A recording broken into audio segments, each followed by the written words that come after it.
সুপ্রিয় দর্শকবৃন্দ, আসসালামু আলাইকুম। আবার চলে আসলাম আপনাদের মাঝে। আশা করি সবাই ভালো আছেন। আজকে আমি কথা বলবো কানভা নিয়ে। কানভা এই সফটওয়্যারটি আমাদের সবার কাছে অনেকটা পরিচিত। যারা জানেন না তাদেরকেও আজকে আমরা এই জিনিসটা সম্পর্কে একটু ধারণা দেওয়ার চেষ্টা করব। কানভা দিয়ে আমরা কিভাবে বাংলা লিখতে পারি, স্টাইলিশ বাংলায় ফন্ট ইউজ করে আমরা কিভাবে একটা ইমেজ ডিজাইন করতে পারি, সেই বিষয়টা নিয়ে আমি আজকে কথা বলবো। চলুন দেখা যাক। আমি প্রথমে আছি google.com ওয়েবসাইটে। এখানে আমি প্রথমে কানভা নিয়ে একটু সার্চ করি, CANVA কানভা দিয়ে সার্চ করলাম। দেখা যাক কানভা সম্পর্কে কি আসে। কানভা তার নিজস্ব ডিজাইনে, নিজস্ব সংজ্ঞায় যেটা বলতে চেয়েছে, Canva is a free to use online graphic design tool. অর্থাৎ আমরা গ্রাফিক্স ডিজাইন করার জন্য যে সফটওয়্যার আমরা ব্যবহার করি, সাধারণত অ্যাডোব ফটোশপ, ইলাস্ট্রেটর, এই সফটওয়্যারগুলো আমরা ব্যবহার করি। আরও বিভিন্ন ইমেজ এডিটিং সফটওয়্যার আমরা ব্যবহার করি। কানভা হচ্ছে একটা অনলাইন গ্রাফিক্স ডিজাইন টুল এবং এটা হচ্ছে ফ্রিতে ব্যবহার করা যাবে। এই সফটওয়্যার দিয়ে ফ্রিতে আপনি অনেক ধরনের design, video, social media post তৈরি করতে পারবেন। Use it to create social media post, presentation, poster, video, logos and more. চলুন আমরা একটু ভিতরে দেখি ভিতরে কি আছে।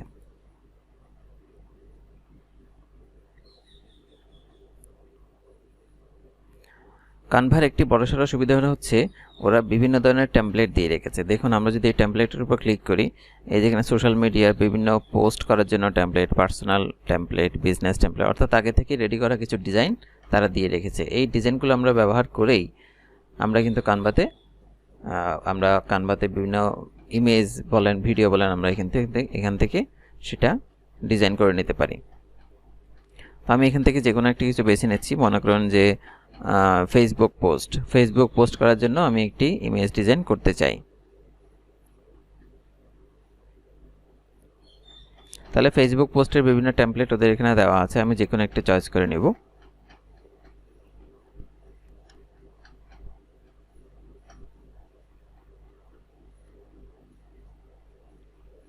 মনে করুন আমি এটা নিলাম, কাস্টমাইজ দিস টেমপ্লেট।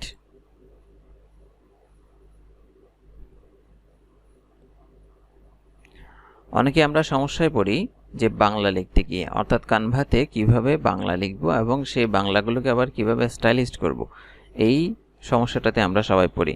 এটা সমাধান করার জন্যই আজকে আমি এই টিউটোরিয়ালটা প্রদান করছি। এখানে প্রথমে বাংলা লিখতে হলে এই ফন্টের উপর আপনাকে ক্লিক করতে হবে। ফন্টের উপর ক্লিক করলে আপনি এখানে দেখবেন যে এটি কোন ফন্টে আছে। এটা মনস্টেরিয়াট ফন্টে আছে, মনস্টেরিয়াট এক্সট্রা বোল্ড ফন্টে আছে। এটাকে এখন আমরা বাংলায় রূপান্তর করব। বাংলায় রূপান্তর করার জন্য প্রথমত আপনার কম্পিউটারে বিজয় 52 অথবা অব্র সিলেক্ট করে নিতে হবে। নেওয়ার পর এখানে আপনি বাংলায় প্রথমে লিখুন।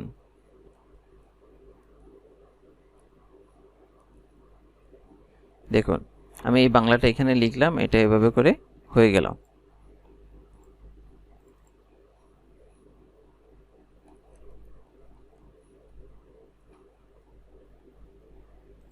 এইভাবে সহজে আমরা বাংলা লিখতে পারি। কিন্তু কথা হচ্ছে, এই বাংলা ফন্টটাকে যদি আমরা স্টাইলিশ করতে চাই তাহলে আমাদেরকে কি করতে হবে? তাহলে আপনাকে যেটি করতে হবে, এই ফন্টের উপর ক্লিক করতে হবে এবং এই ফন্টটি সিলেক্ট করতে হবে। যেটি আপনি ডিজাইন করতে চান সেটি সিলেক্ট করতে হবে। সিলেক্ট করার পর এই যে এখানে ফন্ট সিলেক্ট করার জন্য যে অপশন আছে, এখানে ক্লিক করব। ক্লিক করার পর এখানে দেখুন সার্চ বক্স আছে, খেয়াল করুন, এটা হচ্ছে সার্চ বক্স। এই সার্চ বক্সে আমি যদি বাংলা লিখি তাহলে কি হয়? তাহলে কিন্তু কোনো কিছু আসছে না। আমাকে বাংলা শব্দটা ইংলিশে লিখতে হবে, বাংলা। তাহলে দেখুন, বাংলা শব্দটা যখন আমি ইংলিশে লিখলাম, এখানে দুইটি ফন্ট দেখাচ্ছে, একটা হচ্ছে আমার বাংলা, একটা হচ্ছে 21 বাংলা। আমি যদি এখন আমার বাংলায় সিলেক্ট করি, এইটি দেখতে যেরকম, খেয়াল করুন এখানেও সেই ডিজাইনটা হয়ে গেছে, ফন্ট শৈলী আমার বাংলা। আবার আমি যদি 21 বাংলাতে ক্লিক করি, দেখুন এখানেও সেটি হয়ে গেছে। এই বাংলা শব্দ দিয়ে আমরা শুধুমাত্র দুইটা ফন্ট এখানে পাচ্ছি। এখানে আরেকটি মজার ব্যাপার আছে। বাংলা না লিখে আমি যদি বেঙ্গলি লিখি, খেয়াল করুন, বেঙ্গলি শব্দটা লেখার পর বেঙ্গলি সংক্রান্ত যত ফন্ট আছে সব ফন্টের একটা তালিকা এখানে দেখাচ্ছে। এখানে কমপক্ষে 30টি ফন্ট আমরা দেখতে পাচ্ছি। এই প্রত্যেকটি ফন্ট কাজে লাগিয়ে আপনি বাংলায় স্টাইলিশ ডিজাইন করতে পারবেন। যেমন আমি এখানে একটা একটা করে ক্লিক করে আপনাদের দেখাচ্ছি, খেয়াল করে দেখুন। সুলাইমান লিপিতে এটা এরকম, সিএম রূপালী এইভাবে, মুক্তি, এগুলো সবগুলি কিন্তু বাংলা ফন্ট এবং এই প্রত্যেকটা ফন্ট এক একটা এক এক রকম ডিজাইন।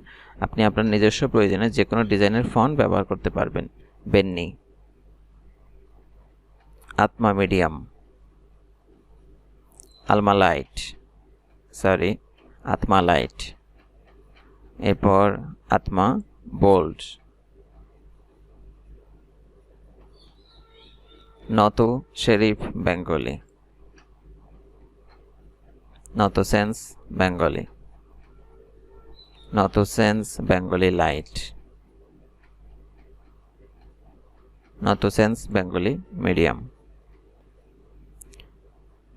মুক্তি ন্যারো, সবগুলি কিন্তু বাংলা ফন্ট।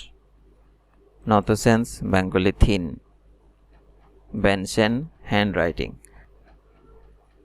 কোনটি কীরকম এই ফন্টটি ডিজাইন আমি আপনাদের দেখাচ্ছি। 21 Saraswati, Noto sans Bengali black, Simanta, 21 Durga,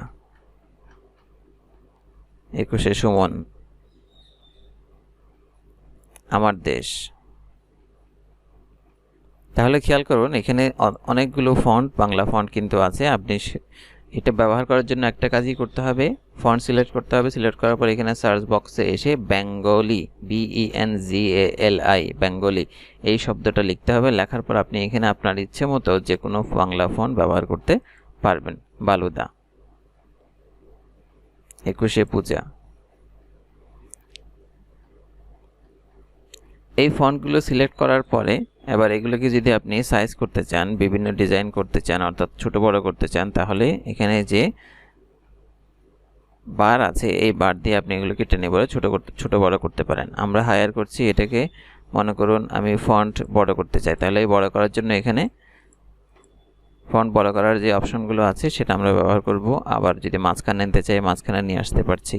এটার মধ্যে যদি আমরা বুলেট পয়েন্ট দিতে চাই তাহলে এভাবে দিতে পারবো। বুলেট পয়েন্ট ছাড়াও রাখতে পারি। লাইন স্পেস এবং লেটার স্পেস বাড়াতে চাইলে আমরা এটা ব্যবহার করতে পারি। লাইন স্পেস এবং লেটার স্পেস আমরা হায়ার করছি লেটার স্পেস। এনকোড টেক্সট মাঝখানে থাকবে নাকি উপরে থাকবে সেটা এখান থেকে দেওয়া যাবে। ইফেক্ট আপনি চাইলে এখান থেকে ফন্টের কালার ঠিক করে দিতে পারেন। যেমন এটা এখন আছে সাদা ফন্টে, আপনি এটিকে অন্যান্য আপনি আপনার নিজের মতো করে কালার দিয়ে দিতে পারবেন। এই যে আমরা হায়ার করছি। ইফেক্টের মধ্যে আরও বিভিন্ন ধরনের ইফেক্ট আছে, আপনি সেই ইফেক্টগুলো এখান থেকে চাইলে ব্যবহার করতে পারবেন। এখানে শুধুমাত্র একটি কার্ভ আছে, একটি কার্ভই ব্যবহার করা যায়। আবার দেখুন এটা এইভাবে দেখাচ্ছে, রাউন্ডনেস কতটুকু হবে, স্প্রেড, ট্রান্সপারেন্সি। নাম দিলে আপনি আবার আগের মতো পেয়ে যাবেন। হলো, স্প্লাইস, ইকো, লিফট, বিভিন্ন ধরনের ডিজাইন এখানে আছে। আপনি আপনার প্রয়োজন মতো করে ডিজাইন করে নিতে পারবেন।